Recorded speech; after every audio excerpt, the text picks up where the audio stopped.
রমজান উপলক্ষে তোমার কিছু বক্তব্য দেওয়ার আছে?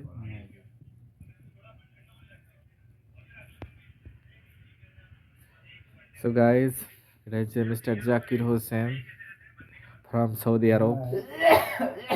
এটা হচ্ছে মিস্টার জামিল হোসেন, জামির আক্তার, সরি জামির আক্তার,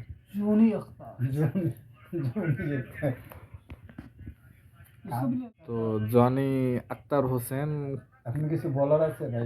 কিছু বক্তব্য भाई आप लोग से अल्लाह से दुआ है कि आप लोग को भी रमजान, जो मुस्लिम भाई है रमजान कटे, जो हिंदू भाई है वो सही से अपनी जिंदगी में लड़ाई झगड़ा न करे। अगर लड़ाई झगड़ा करते हमारे नेपाल में आ जाए। गरीब का है, सूखा रूखा अल्लाह का शुक्र है मिल रहा है भाई साहब। अब क्या बोल सकते हैं, जो भी अल्लाह का शुक्र है। বাংলাদেশ সম্পর্কে কিছু বলো। আমার কিছু বলার নেই। বাংলাদেশে এখন শেখ হাসিনা দিয়ে চলে গেছে, তোমার ইন্ডিয়া ছেড়ে, তা কিরকম লাগে তোমাকে? ভালো লাগে। শেখ হাসিনার জন্য কিছু মন খারাপ করে না? नहीं এখানে জাকির আরে ভাই, বলো। জাকির ভাই मन में तकलीफ है, যার জন্য মনে খুব কষ্ট। सुनो इधर कैमरा मैन इधर करो। जाकिर भाई के मन में तकलीफ है, तो शेख हसीना भालो नहीं है, जाकिर भालो नहीं है, उसको जमात वाला चाहिए, जमात वाला सरकार। हाँ जाकिर भाई, যারা যারা ভিডিওটা দেখবেন অবশ্যই जमात सरकार के जिताओ बांग्लादेश में।